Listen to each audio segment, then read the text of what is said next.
classmates here. So today, let's talk about what we're talking about when we talk about fake news. Kelly really set it up really well. We somewhat planned this in advance, only in that we drank some wine last night, and I completely redid my slides after that. So, what this looks like. Is this actually going to go? Go, engage. Oh, I might have to stand anyway. It's showing here. It worked for me. Click the middle button. Middle thing. Oh, no. All right, I'm just going to have to go up there. Fine. Okay, great. So, when we think about things like fake news, we're thinking about things like this. Stories that get shared around, like Kelly said, the things that we see that are out there. So there's the fake news that's actually out there. And then, of course, there's the fake news that is just the news that people don't like. So we've seen how that goes, too. And that's certainly not a new thing. I actually learned a little bit about fake news that people don't like as a student here at Kent State. This rock is right outside, for those of you that aren't from here. Much like our president, the fraternities at Kent State also don't necessarily like their coverage all the time. So as Kelly kind of set it up, my colleagues at Storyful, especially our news intelligence team, and Ben Decker, who was presenting the other day at Google News Lab, we know what fake news is, and we know where some of it comes from. And I want to talk a little bit about that to start things off. So as Kelly mentioned, thinking about fake news, as we're seeing the end result of a lot of that, but there's a lot that goes into it behind the scenes. So if you're thinking about it, like Kelly had sort of said here, we see the outbreak at the very beginning, but the thing that you guys are actually seeing is once it gets much bigger. When your mom is sharing that fake news story on Facebook, we're seeing the end result of a movement like this, of much like a disease that way. So the way that we're getting into this is to really talk about the fact that these are not always coming from the networks where you first saw it. So like Kelly had mentioned there earlier, we have the open networks, the ones that we're all on. This one up here being, I think, the most open of the open networks, for better or worse.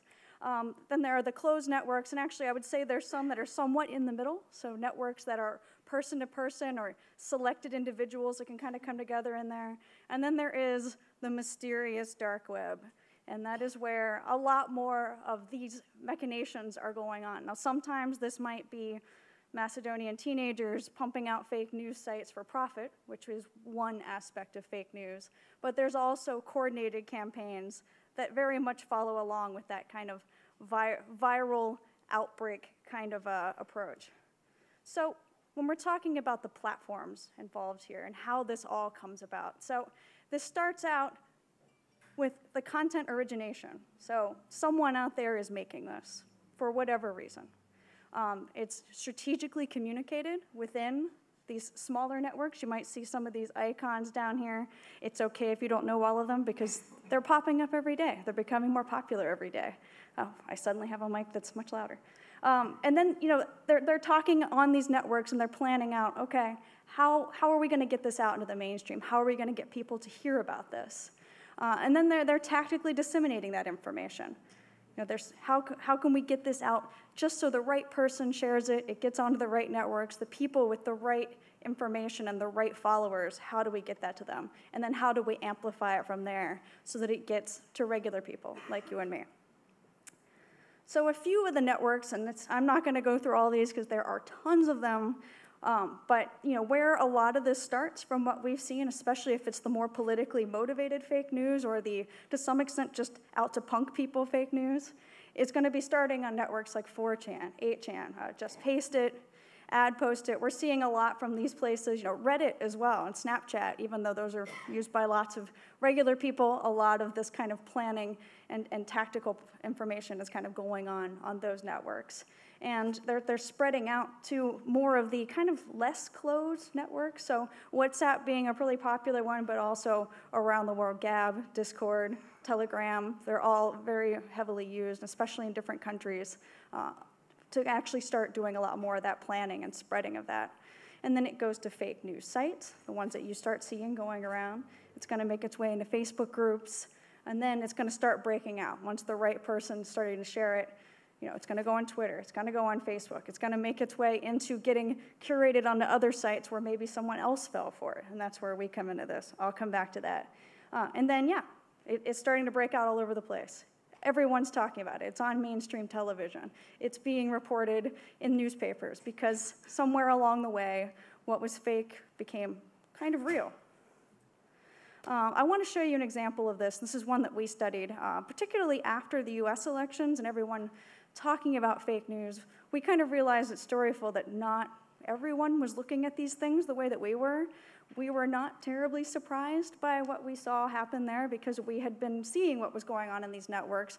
We knew there was a lot more support than people thought. So when the French elections came around last spring, this was an event for us to look into and kind of study from the beginning and map out how a lot of this worked. So I don't expect everyone here to be super knowledgeable about French politics, which is fine. I'll walk you through it.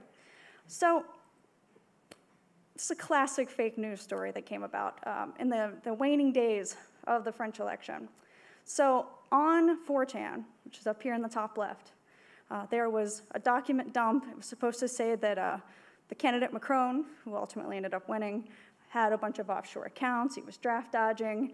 On there, they're actually planning out, these are the docs. Here's what you're going to spread with it. Here's what we're going to say. There was a lot of discussion. Is this real? Yeah, sure. I think this seems pretty real. And then it makes its way onto US fake news sites. This stuff was sent directly to the people who run these sites. So that's going out there on sites like Disobedient Media. There's tons of them, but they're an example that pops up a lot. And then it gets spread on Twitter by the right people with the right followers.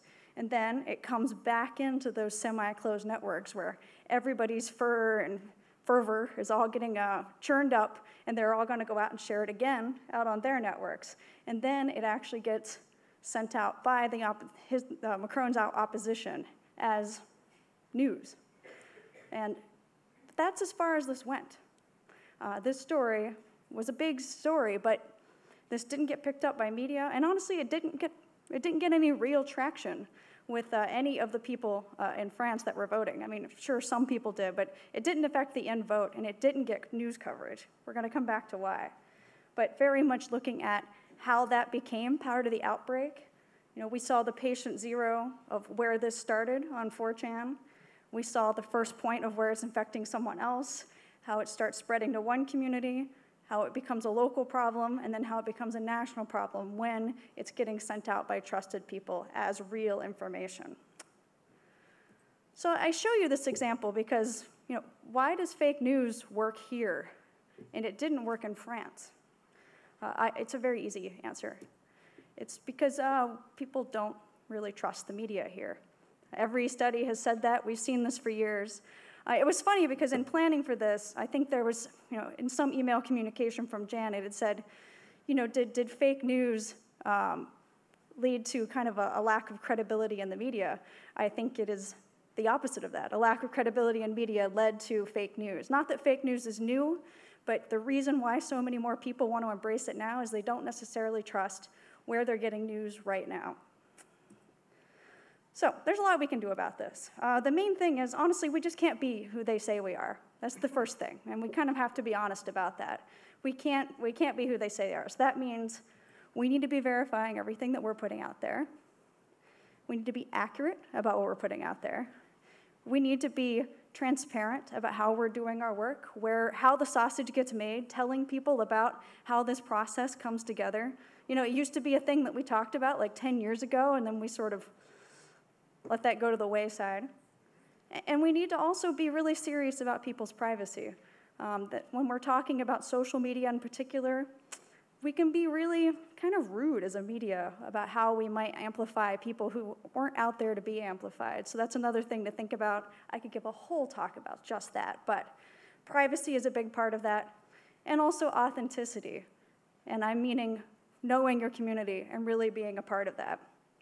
So I know that we're going to be talking a lot more about verification later on, but really, we must be holding the standards of everything we're sharing, whether that's from social media, it's on social media, it's coming from there, whatever it is, we have to be verifying it the same way we would just a regular part of any old story. This is obviously what we do at Storyful. This is what our company was founded to do in 2010. We work in this business of verification, understanding the origins of information in social media. I won't go in depth because I know we're going to be talking a lot about that later, but briefly just to sort of tell you a bit about the kind of verification that we're talking about with all aspects of media that we're reporting. For us, we kind of approach things as if like you're interviewing content, and also that means interviewing social content. So we look at, the source. Who is this? Where did it come from? Did it happen when it said it did? And did it happen where it said it did? And when we're talking about approaching this with any kind of, whether it's social content or it's the kind of stories that we're just building on the day-to-day in our reporting, we have to know these answers. And this is what I'm saying when we're even evaluating if a story is fake. For one thing, who is this person who is saying this? And what's their connection to the story? Is there a person in the story? You see in most fake news stories, there actually is no named source. You don't know where that came from. That should be a big red flag. How do they even know this? If it is someone who's named, what's their source? How do they know that? Why would they have any business knowing about this? Is there anyone else reporting this? If Seth Rich was really killed by the DNC, surely there's got to be some other kind of information out there about this besides just this one random guy. And, when we're talking about things about ownership and copyright, respecting that in other people as well. So, do we know that we have the people who actually own this? Are we being fair to those people as we would want them to be fair to us? And so when we talk about transparency, it means talking about how we know what we know and why we know it. So, what do we know about what we've shared online, and not just passing things along, which we are so guilty of, especially during breaking news situations. We have gotten a lot better. I'll say that much. As an industry, we have gotten a lot better. I feel like 10 years ago, it was way worse when everyone was like, Twitter was this new thing, and it just seemed like this fountain of amazing information. And now we know that not all of it can be trusted. But we need to be talking about what we've verified, what we've independently worked on, and not just pass things on as we hear about them. And we also have to know, where our misinformation is coming from. And we have to report on that accordingly. So that means debunking fake news. It may seem fruitless because it is like playing whack-a-mole, but you have to understand where it comes from, and you have to be able to tell readers why you're doing the work that you're doing. So kind of getting back to that for what newsrooms can be doing and also what students can be learning here, how are you approaching reporting on closed networks? Do you have someone who ever looks at 4chan, at 8chan, or hanging out on Reddit? Are you going on to any of these networks? I'm not saying you have to suddenly join a white supremacist website, but you should know what they are, especially if you're going to be reporting on that. What do you think about when you think about reporting on leaks and what maybe the source of those leaks are and what their motivations may be? It's an important question to be talking about in every newsroom because that's something that is also going to maybe be cooked up on the internet before it ever made its way to you. When you're looking at misinformation and disinformation, we have to look at the impacts of that, how we explain that to readers, and how we can measure that in our own audiences as to what kind of information's out there, what's worth reporting on, what's worth pushing to the side. This has to be a conversation that we're having every day.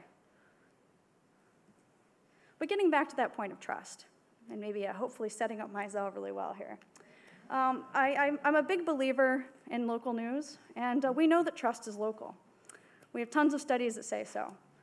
Just from a couple of Gallup polls and a Pew Media studies from last year, people are not necessarily feeling the same way about their local government and about their local news as they do at the national level here in the US. People feel like there are good things happening in their towns. So local news is a very, very important piece of the trust puzzle and of the fake news puzzle.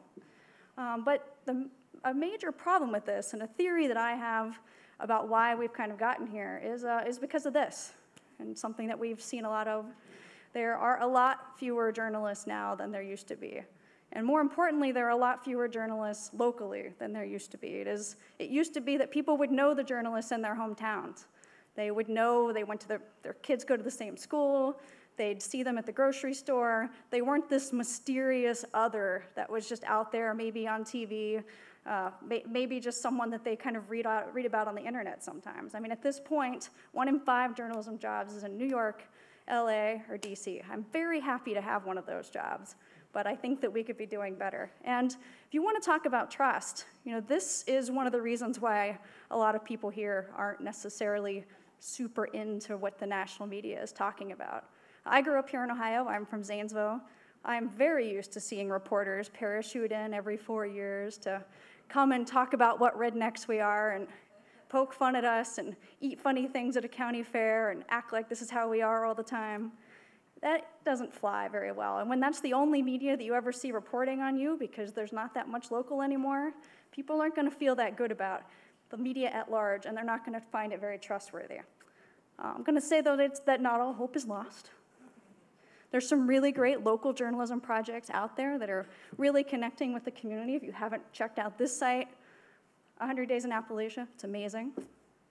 There's also kind of the national going to local. There's been talk about this, especially after the election. I think it's a little late, but I'm glad it's happening, about bringing people back to local media and opening up the kinds of expertise we see at the national level on the local level. And also this, just announced this week, the Report for America project, and there are projects like it about boosting journalism at the local level. So that's important too. And one thing every organization can think about at the national and international level is also the fact that we have technology that can hire people anywhere. I have worked in several remote newsrooms. These are employees of mine. I have an employee that works out of a camper in Wyoming. She's great. There's no reason why we can't be employing people who aren't necessarily in LA or New York or DC. So that's about trust. Hopefully I didn't talk for too long there, but yeah, some resources for you guys if you're interested in learning more about any of the stuff that I talked about. Check this stuff out. There's a lot on here, but thank you.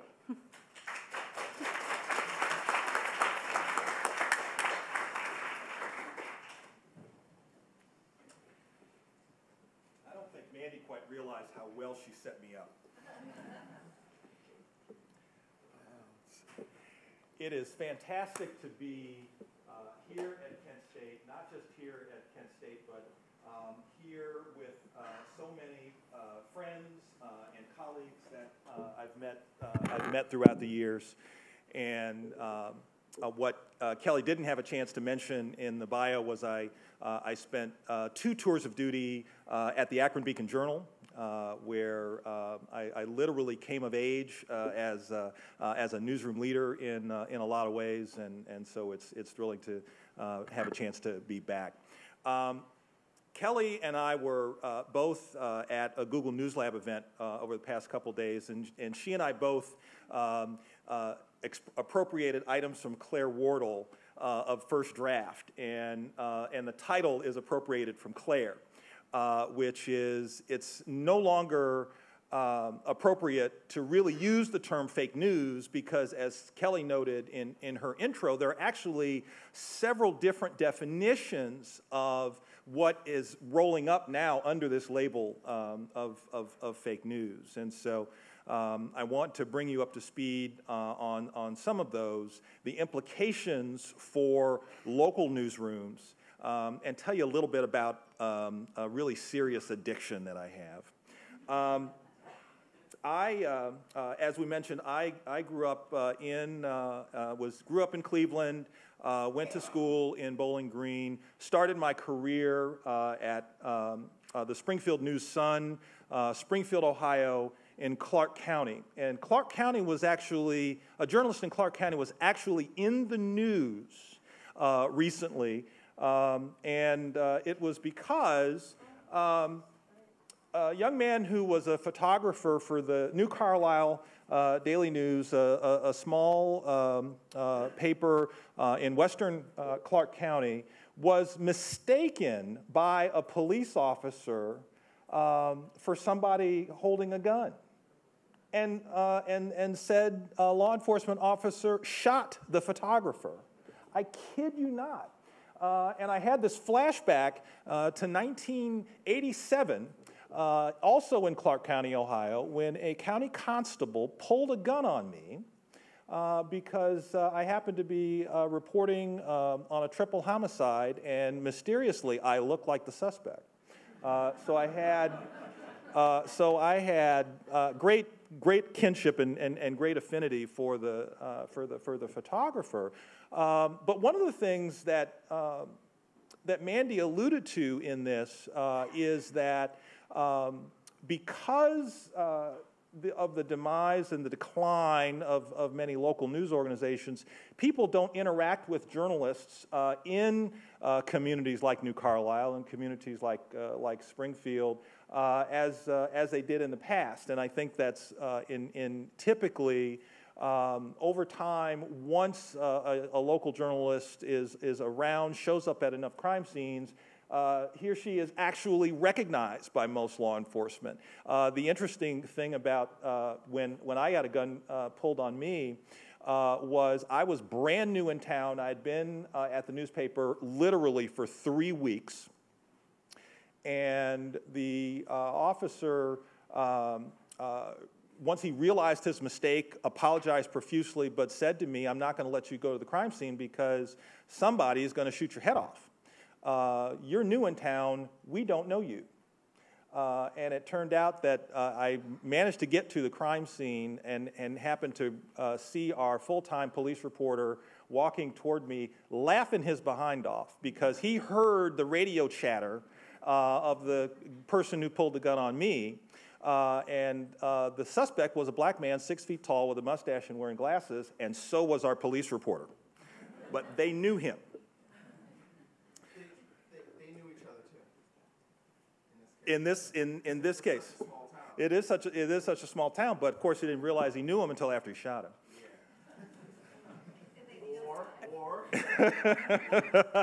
Yeah, we won't go there. But it's been one of the great privileges of my career, not only to work in a very small community as in Springfield, but also to have a role at the nation's largest circulation newspaper, USA Today. And what Kelly alluded to also about the serious Beltway, New York to D.C. Way of looking at the world is intense and very real.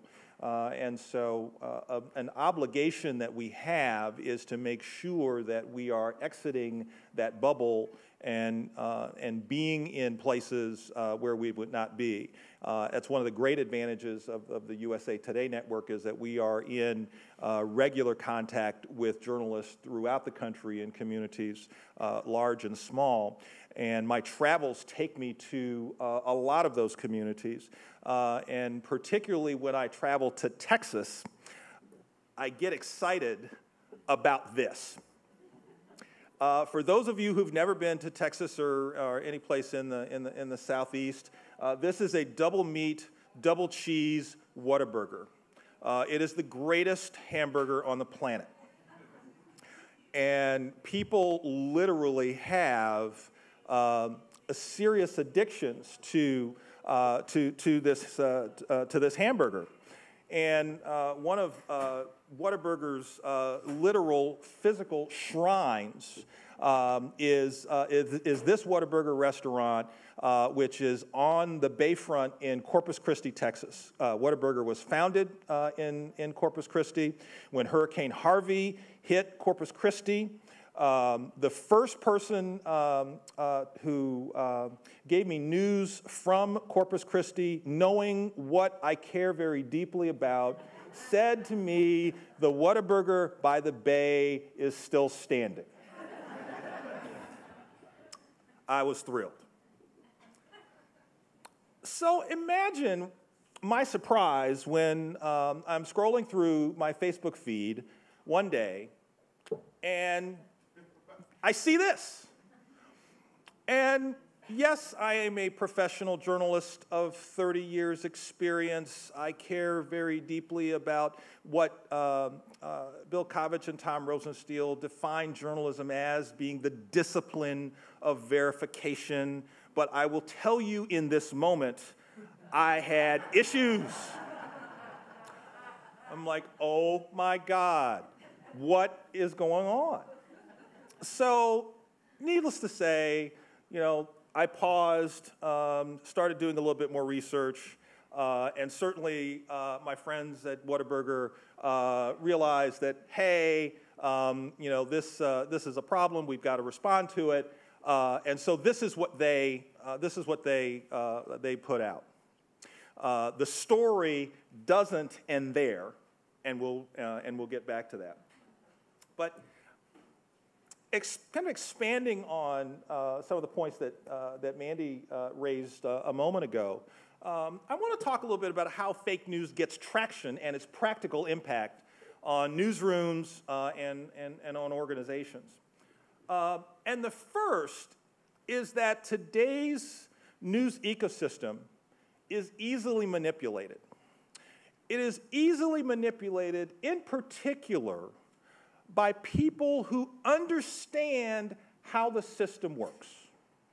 So when we think about the way that the news cycle has become more and more compressed, the level of velocity in today's newsrooms, from idea to the creation of a story to the distribution of a story, it used to be that hours would pass in most cases, unless you were in a major breaking news situation. Hours would pass while a story was actually created and vetted. This process, because of the rise of social distribution, has been really compressed. And as has been said before, this is not a new thing. Who are some of the people who knew in particular how the system works? Jack Kelly, writer at USA Today, embellished stories while reporting on the Middle East. I'm sure you are familiar with Jason Blair, New York Times, Janet Cook, Washington Post, Stephen Glass, The New Republic. Those who understand how the system works have the capability to manipulate it. And as everyone now becomes a publisher, then that knowledge is spreading. We've talked about the issue of trust. And the decline in media trust means that the media's role as gatekeeper is literally becoming obsolete. When you trust a construct, Fox News, fair and balanced, more so than another news organization that you would argue truly has a more balanced view, that decline in trust means that the gatekeeper role doesn't exist. And if you weren't paying attention in Journalism 101, gatekeeper being that historical function of a news organization is filtering information before it's posted on the web, before it's broadcast, before it's published. Not only that, but when we see what has happened in the destruction of local media business models, everyone, no matter where you are, can publish to a worldwide audience. All it takes is a provocative enough idea and the ability of information to travel in a viral nature, and it can go global in a matter of minutes.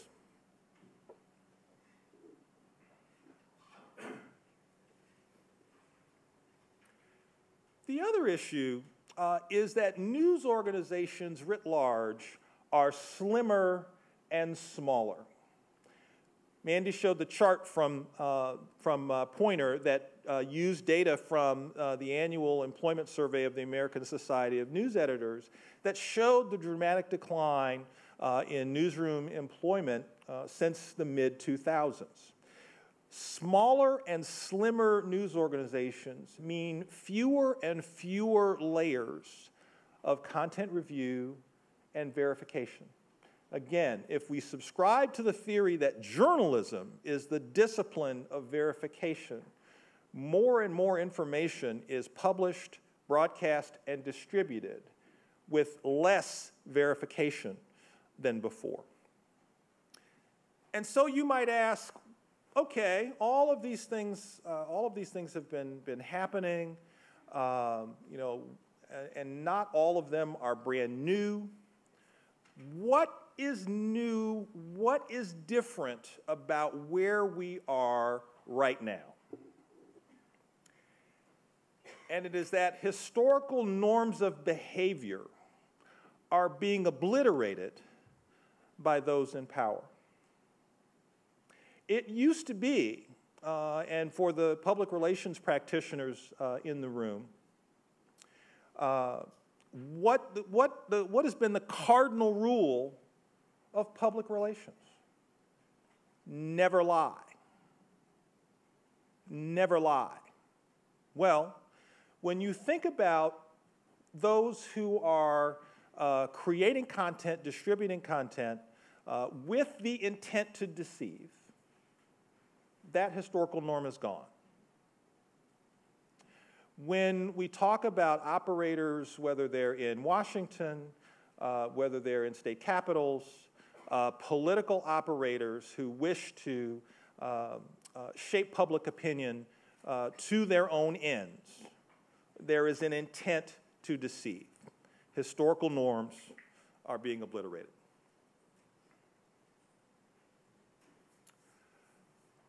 But again, as we've talked about, this is nothing new. We just have a different, we're just at a different point when it comes to technology.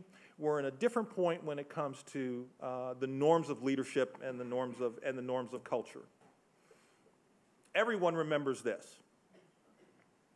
War of the Worlds, Orson Welles scared the crap out of everybody in America through the Mercury Radio Network broadcast one night with little green men coming to invade a small town in New Jersey. And, you know, created a huge uproar. But there were a lot of things that were that this have in common with where we are now, because we had the new medium at that time of radio, where people didn't always understand or have the ability to separate fact from fiction in that particular context. And so what I'm optimistic about is that we've been here before. We know what this is like.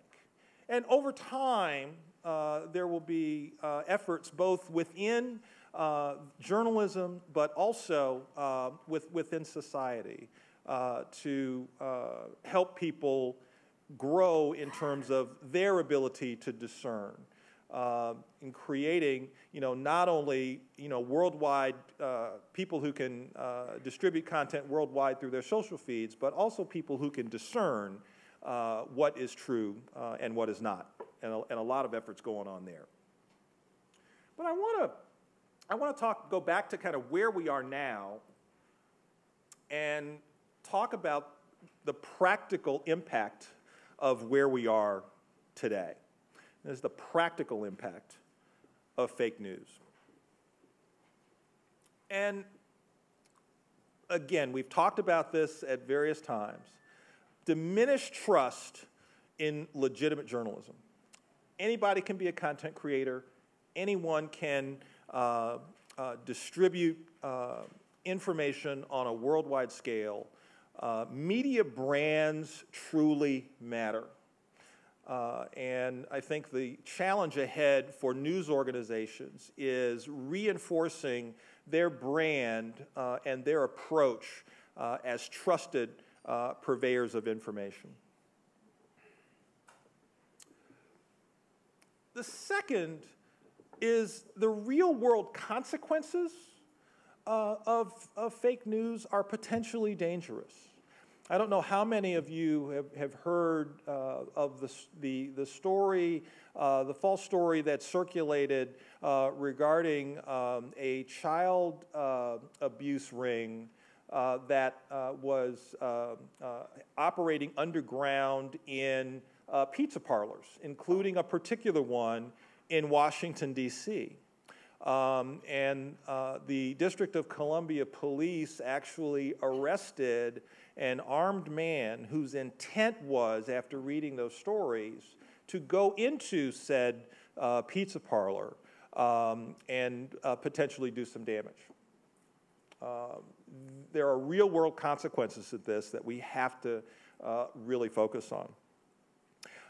And where I'd like to leave you today is really on this third point, which is the proliferation of fake news reduces the media's capacity for original reporting, because all of the fact-checking and debunking that has to happen, this game of whack-a-mole that goes on in newsrooms every single day, takes time and energy away. That dwindling number of local reporters have to spend more time doing this. And I'll go back to my Whataburger example to just illustrate that. Check out these two websites, channel22news.com, channel45news.com. These are websites created for the specific purpose of creating and sharing news. So create a joke, come up with a prank, and troll all of your friends. And so the end result of a post on channel22news.com is this. Whataburger announces they're going to close all of their restaurants as of February 2018. So if you're part of the PR team for Whataburger, you're looking at this going, what the hell? Diminished capacity. And so think about all of the effort that had to be undertaken, not just within the organization, but people like me who are like freaking for a few minutes want to know, hey, is this true? And so, sure enough, the San Antonio Express News, local reporter, Whataburger not closing.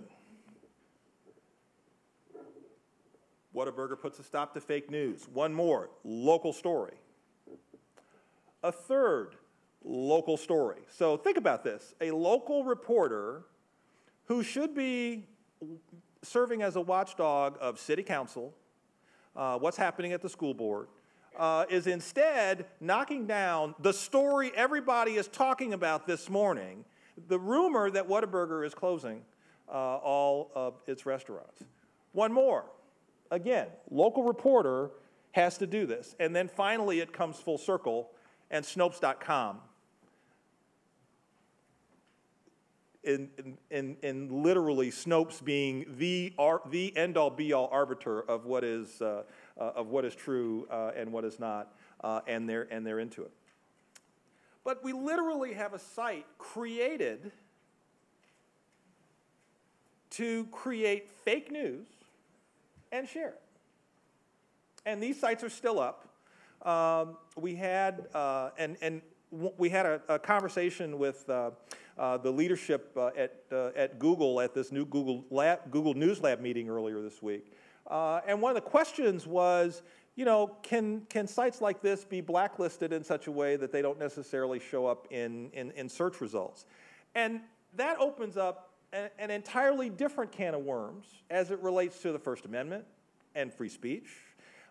This is not the Whataburger hoax is not an intent to damage the company. You know, I mean, it's a prank. It's just designed to be fun, even though it has real-world impacts. But there are other sites that are built and that are designed that do not have quite the same level of intent. The latest example came this week, and the freetelegraph.com. Now, this has something in common with the prank websites, okay? So channel22news.com, channel45news.com, sites with a URL that is intended to mimic that of a legitimate news site.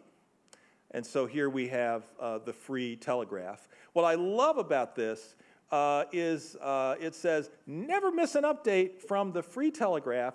Subscribe to breaking news alerts. Again, using another norm of legitimate news sites to pull people in, and of course, a site that is designed for social sharing.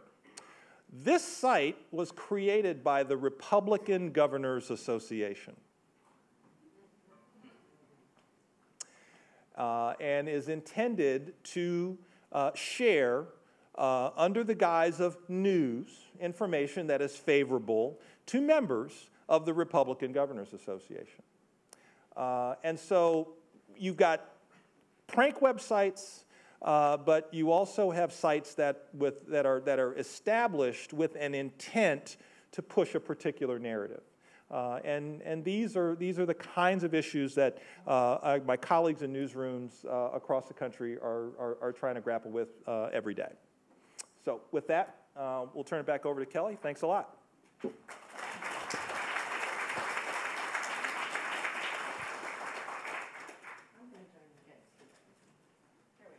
All right, so Mizell, you are a vice president at what I think is probably the largest local media company in the country. How are you, if you think about this as an ecosystem, what you have just described is a world where what you do is create something legitimate to go out into the universe, and now you have people mimicking what you do, creating illegitimate information which diverts your resources and undermines your relationship with your audience, which, as Mandy pointed out, is already compromised for a variety of reasons. I would suggest that the ball's in your court to change what you do, right? Because you can't just keep doing the same thing if all of these conditions exist. So how is the USA Today network going to change the way it presents information to its audience to regain credibility? There are several initiatives going on, not just exclusively within the USA Today network, but really focusing on the news ecosystem writ large. One of the biggest ones that the network is a part of is called the Trust Project. And this is an initiative out of Santa Clara University in California that is intended to provide actual visual indicators of trust that are embedded in metadata and that travel with information across the web. So, for example, we worked on groups that were involved in coming up with agreed upon global definitions of news, of analysis, and opinion in order to begin a process of labeling content that we create and sharing those agreed upon definitions with news stories as they travel across the web. Have you guys implemented that yet? We're in the process of implementing it now because there are a number of digital product aspects to it in terms of how do we embed that in metadata and actually make that happen. But by the end of the year, USA Today, the USA Today network, as well as news organizations across the country and indeed across the world, will begin using these indicators.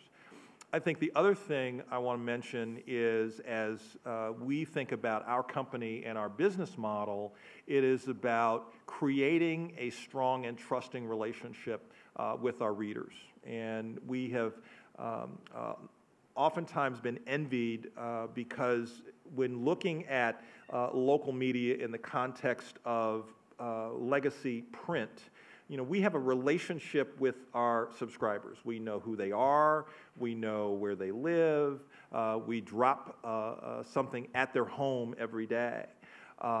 That same ethos in the genesis of digital news didn't carry over. And so, the thought was at the dawn of digital news that, everyone should distribute information freely across the web, and we don't necessarily have a relationship, a direct relationship with the news consumer. And even with USA Today, as the ecosystem has evolved toward digital subscriptions, which recreates that relationship, USA Today has always been a free website. And so beginning to not only drive digital subscriptions at the local level, but registration and relationship at the national level with USA Today is really another strategy, because people tend to trust those they have a relationship with and tend not to trust those they don't feel like they have a relationship with. That's really interesting. So what you're saying, and sorry to just like reiterate what you said, but you're saying that driving to subscriptions, more digital subscriptions, will do two things. One, it will help the bottom line, but two, it will improve your relationship with the audience and maybe even improve the overall ecosystem in news as more people subscribe. That's fascinating. Do you think that'll work?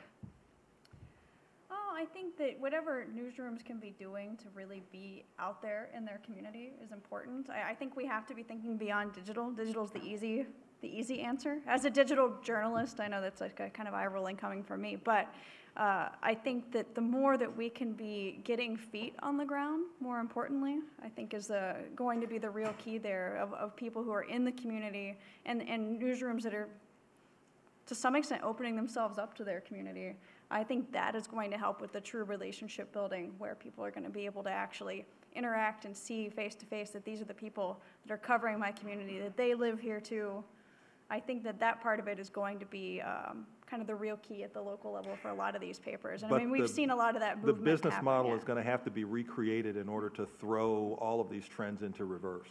And that's the part that really that really has worried me and concerned me, is that the business does not support the number of local journalists that were in newsrooms when you started, were in newsrooms when I started. And more of them sit at their desks because they have to churn more copy.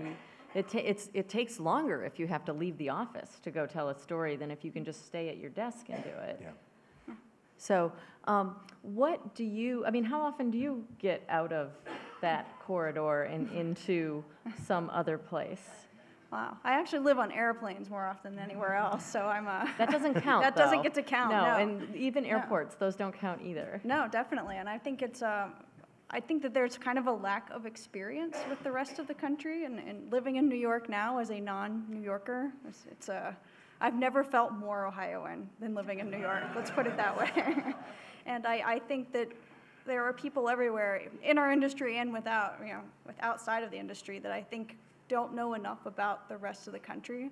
So I do think that in addition to having people in the communities, it's really important to be having a focus on telling the stories from places that aren't just what millennials in Brooklyn are drinking today, which I feel like is in way too many publications, and maybe a little bit more about what's coming out of local media and coming out of local places that are not New York or DC or LA. And I've been really glad to see that movement happen, but the fact that all of it happened after the election is so transparent and kind of eye-rolling at this point. Like, well, why weren't these stories important a year ago or 2 years ago or 5 years ago? I think that's one that we kind of have to be honest as an industry as to why that wasn't a focus before. Well, and there was, I feel like right after the election, and there was this massive mea culpa among the media that and some of it I actually thought was unfortunate, because there actually was some pretty good reporting from Middle America, but it wasn't necessarily sustained or in relationship with the people that they were reporting on. But there was this massive mea culpa, and they were like, oh, we're going to do better to, I think the Washington Post actually said it publicly, right? We're going to get out into the middle of the country more. But I don't see a lot of evidence. Have you guys run across any journalists? Yeah, I don't see, in Mizell, you work in Washington, but you live here. You Yes. actually commute to Washington. Do you see it happening, or was that mostly talk? Again, I think our organization is unique because we draw from the work of journalists around the country. So right, but outside of we're in touch. You guys. I'd say outside. There are a couple of different, and we fall victim to this too. That we're very reactionary to elements, at times, to elements of the president's Twitter feed. I'm on an internal crusade. I have so far failed to get traction on this, but that, what if the president of the United States tweeted and we didn't pay attention to it? And the response I get is, but it's the president of the United States, therefore we have to respond to it. And it goes to the point that I raised earlier about there are people who understand how we work and are manipulating us based on the way that we work. And until we come up with a different set of norms, journalistic norms, in order to respond to the obliteration of norms happening from folks in power, that we're gonna continue to have this struggle. So I want to turn to the audience for questions. So we've got our mic runners ready. So if you guys raise your hand, and we'll get the mic to you. And what I will try and do is ask questions in the interim so that we don't have long periods of dead space, so we can be efficient with our time. So we have a question. Excellent. If you could, no, we don't have a question. Sorry. We do. Okay. If you could identify yourself before you ask your question, and then the other thing that I'll ask is that you actually really ask a question. That's the best way to have a conversation. Hi, Andrew Meyer. I'm the news director at WKSU. Following up on what you just said, Mizell, about the fact that we are in some ways being manipulated by forces that are out there. And what you were saying about whether it's our business to actually cover when the president tweets. When you talk about Whataburger and the resources that you put into debunking that, are we actually feeding the fire by doing that? Is there a point where we have to say, you know what, we're doing more harm than good by what we're doing and exacerbating a problem? I think the Associated Press has really come up with a good solution to that. Once a week, they basically do a story called This Week in Fake News. Ha. That's interesting. And all they do is just round up, this is fake, this is fake, this is fake, this is fake, that's fake. Not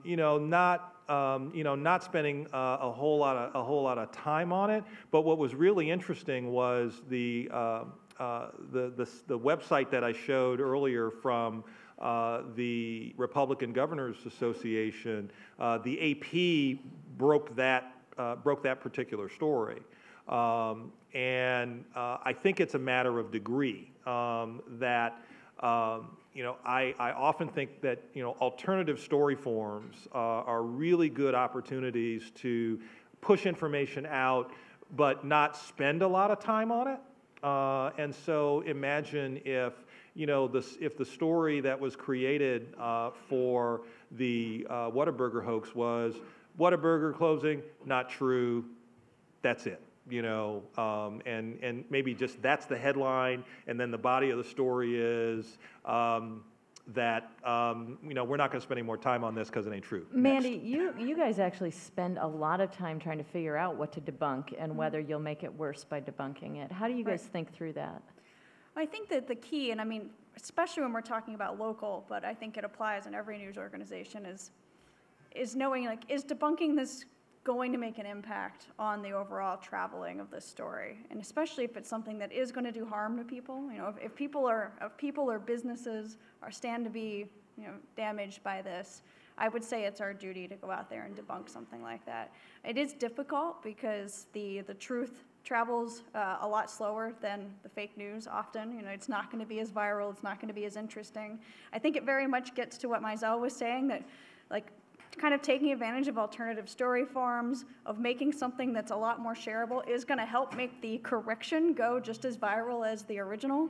But the thing that we always have to judge every day is, what do we amplify by giving attention to it, and what are the things that we can actually actively help to stop? And I think it's whatever is going to be doing harm to people, especially at a local level, of what's going to be harming people here. Are people here afraid they're going to lose their jobs because they work at Whataburger? That's an important one to debunk for them, to go out and say this is not happening, and for people to know how to prevent themselves from falling for it the next time. It's our role in media literacy as organizations to talk about how fake news comes about, too. And I think that that's going to be kind of the missing link in all of this, is that people don't even know how they got fooled in the first place. So that's interesting. So debunk with purpose rather than just randomly, and do it with an educational aspect to it as well. All right, we have a question up here in the front. Tell people who you are. Hi, I'm Damaso Reyes from the News Literacy Project, and I have 2 questions for Mizell. And I really need you to be honest. Did you share the Whataburger story before you verified it? No. That would have been embarrassing. No. That's good. No. That's good to hear. No. 30 years in journalism? No. We would have understood if you had.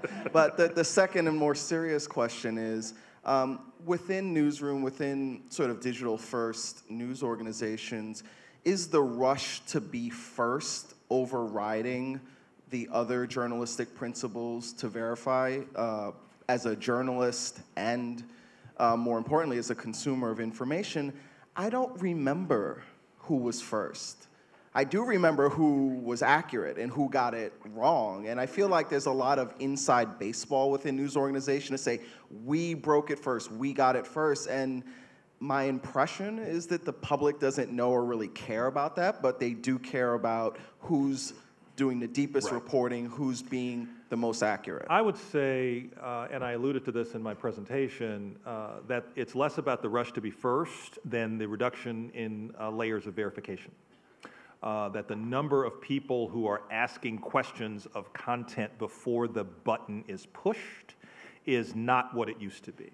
And so I don't think there is as much a rush to be first, as much as we are putting more and more trust and pressure on the frontline journalist to create, to post, and then to basically go back and review later.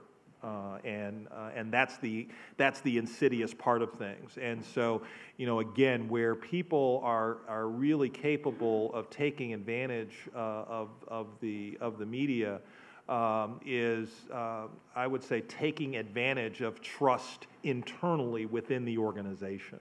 Why did a person like Jason Blair get away with sliding stuff across? And you talk about an instance with layers and layers of verification at the New York Times. How did that happen? Well, that happened because editors trusted their reporter. And if an individual within a news organization is trusted, they're going to deal with a little bit less scrutiny of their work. So if they are have a lapse and share something or pass along something that is and haven't spent enough time vetting it themselves, that is one of the things that allows that to seep into the system. But I see less about the pressure to be first and more about the pressure to publish quickly and not have those layers of verification in place. And I think an interesting element of this that we've seen a lot of is that the people who are formerly known as the audience they understand how news works, and they understand how people grab a hold of that, and they are the ones who are often rushing to be first. And sometimes it's wholly fabricated information, or it's things that they actually believe are true, and they want to be the first person to tweet about it. The day of the Charlottesville incident, there about a month ago, there were, I would say, conservatively speaking, about 60 different people who someone came onto Twitter like, and the suspect has been found, and he's been named, and he's this Muslim, this Bernie Sanders supporter, this random dude. people that like are being targeted sometimes by well-meaning, like wannabe investigators, but other times just by people who really just want to be retweeted by idiots. And that rush to be first and to be the source. They are very aware of this, the people who kind of seek to put misinformation out there, and I think that they are a threat that we have to be aware of when it comes to that rush as well. Yeah, there's a certain thrill to that. How about back here? Building on that layers of verification, I'd like to ask a question on behalf of all the old farts who are still paying attention to journalism. I think when many of us were coming up as young journalists, there was always some cranky old editor who said, "Oh, we had that 30 years ago.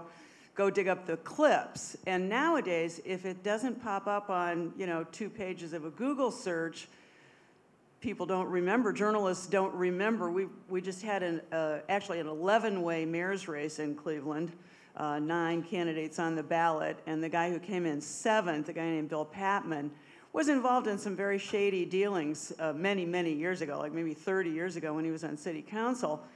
But the guy who heads Cleveland.com only arrived here in the 90s, so he didn't know that. I'm just wondering, is there any way to replace that institutional memory we used to have? I mean, you guys train people to do that, right? Like when you guys are teaching verification, do you think it's a training issue? I think to some extent it's a training issue. I mean, there's a lot more tools there. I mean, obviously you can't replace the person who's been in the town forever. I mean, I think there's only so much we can really do to do that. But we do have a lot more tools and institutions at our disposal now that not everyone knows how to use. They're not trained to use. People don't go to the library. I mean, it's kind of crazy. It's there. There's tons of clips. There's tons of history there of even the basics of going and learning about that and using things like LexisNexis. I think it can be trained. I think there's also a mentorship part of that that's really important and that is somewhat missing when we're entering into the industry. I was lucky enough when I started that I had older journalists and editors who had been doing this a while who were able to work with me, bring me along, kind of show me how things work. That doesn't always happen anymore when a young journalist might be coming out of journalism school and be just kind of immediately thrown into the fire.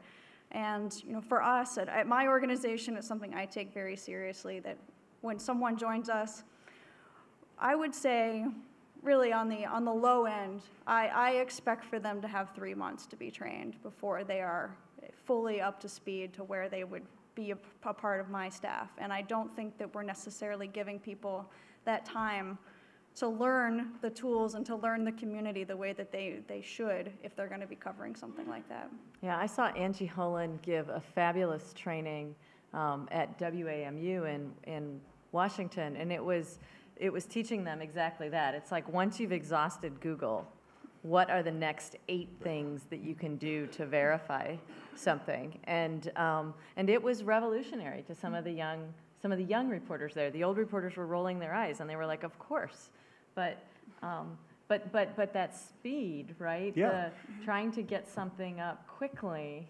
Yeah, it's all about, it's not just about verification, but to the example of the mayoral candidate in Cleveland, it's also about context and being able to do sufficient research to add appropriate context. And I think that is one of the victims of speed, is because it does take time to go and do that research, and not everything is available on a Google search.